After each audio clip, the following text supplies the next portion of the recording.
नमस्कार साथियों, मैं नागेंद्र कुमार कुशवाहा, राष्ट्रीय सचिव विश्व भारती जन सेवा संस्थान। साथियों, आप सभी को पता है कि विश्व भारती जन सेवा संस्थान देश के 13 करोड़ सहारा पीड़ितों के लिए माननीय सर्वोच्च न्यायालय में एक याचिका दाखिल किए हुए है और सड़क से लेकर के संसद तक अपनी आवाज़ को बुलंद कर रहा है। लेकिन इस आवाज़ को दबाने के लिए और जमाकर्ताओं को बरगलाने के लिए भाजपा सरकार की ओर से जिस प्रकार से नित्य प्रतिदिन प्रोपगंडा किया जा रहा है वो निंदनीय है।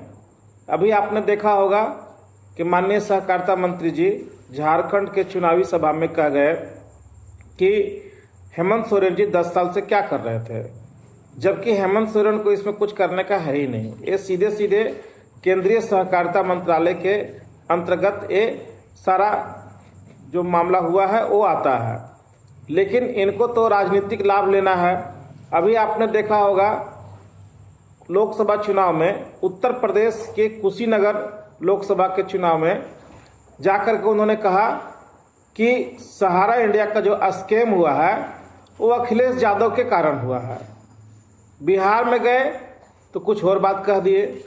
तो इससे साफ साफ पता चलता है कि माननीय अमित शाह जी सहकारिता मंत्री केवल लोगों को बरगलाना चाहते हैं और इस सहारा पीड़ितों का वोट के बल पे अपनी सरकार बनवाना चाहते हैं। लोगों को राहत नहीं देना चाहते, केवल झांसा देना चाहते हैं। इसके लिए विश्व भारती जन सेवा संस्थान ने एक निर्णय लिया कि हम उनके साथ खड़े होंगे जो हमारे साथ खड़े हैं। आप देख रहे होंगे लगातार संसद में इंडिया गठबंधन के सांसदों के द्वारा सहारा पीड़ितों के लिए आवाज बुलंद किया जा रहा है। तो आखिर हम भी उनका साथ क्यों न दें। इसलिए हम लोगों ने विश्व भारती जन सेवा संस्थान की ओर से माननीय मुख्यमंत्री हेमंत सोरेन जी को अपना समर्थन पत्र सौंपा। लेकिन ये समर्थन सौंपने के पहले झारखंड सरकार से हमने 3 वादे भी लिए जो वो लोग मंजूर किए हैं। पहला वादा ये है कि अगर झारखंड मुक्ति मोर्चा की सरकार और इंडिया गठबंधन की सरकार बनेगी तो जो कानूनी लड़ाई हम लड़ रहे हैं माननीय सुप्रीम कोर्ट से लेकर के सभी जगह और सड़क पर जो आंदोलन कर रहे हैं उसमें झारखंड सरकार हमको पूरी तरह से मदद करेगा, सड़क से लेकर के संसद तक और न्यायालय तक भी।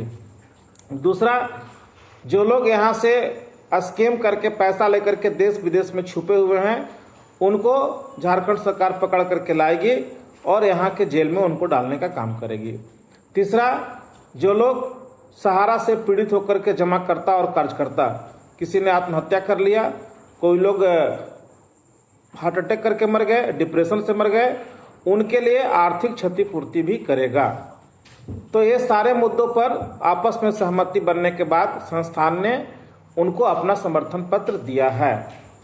हम पूरे झारखंड वासियों से ये अपील करते हैं, हाथ जोड़ करके विनती करते हैं कि इस बार जात पात धर्म मजहब से उठ करके जो सहारा पीड़ित के लोग हैं वो केवल यह देखें कि माननीय अमित शाह जी के कारण ही हमारा पैसा नहीं मिल रहा है। और उसका सीधा एग्जाम्पल है कि 5,000 करोड़ रुपया लेने के बाद भी 18 महीना में आज 1,000 करोड़ रुपया भी वो बांट नहीं पाए हैं। इस गति से हमारा पैसा नहीं मिल पाएगा और अगर ये सरकार फिर दोबारा आ गया तो सहारा के जमाकर्ताओं को पैसा मिलना दूर दूर तक मुश्किल हो जाएगा, क्योंकि ये लोग हर जगह हम लोगों को दांव पेच के माध्यम से अड़ंगा लगाने का प्रयास करेंगे। ये जो अखबार में बड़े बड़े विज्ञापन दे रहे हैं ये विज्ञापन इनका झूठा है। इसके पहले भी अमित शाह जी ने कई बार विज्ञापन दिया कि हम 4 माह में भुगतान देंगे, क्या भुगतान हुआ? 45 दिन में भुगतान देंगे, क्या भुगतान हुआ? तो हम इनके झूठे वादों में ना आवें और इस बार झारखंड के तमाम सहारा पीड़ित लोग खुल करके इंडिया गठबंधन के उम्मीदवार को भर भर करके वोट दें ताकि ये लोग आवे और हमारा जो उनके साथ समझौता हुआ है सहारा पीड़ितों के लिए उस पर एक काम करें। अगर इस पर एक काम नहीं करेंगे तो अगला बार हम लोग इनका भी विरोध करने का काम करेंगे। इसीलिए मेरा अपील आप लोग सभी लोगों से है, जहां तक मेरी आवाज जारी है, सब लोग इंडिया गठबंधन को इस बार खुल करके वोट देवें ताकि इनकी सरकार बने और सहारा पीड़ितों को न्याय मिल सके। धन्यवाद, नमस्कार, प्रणाम।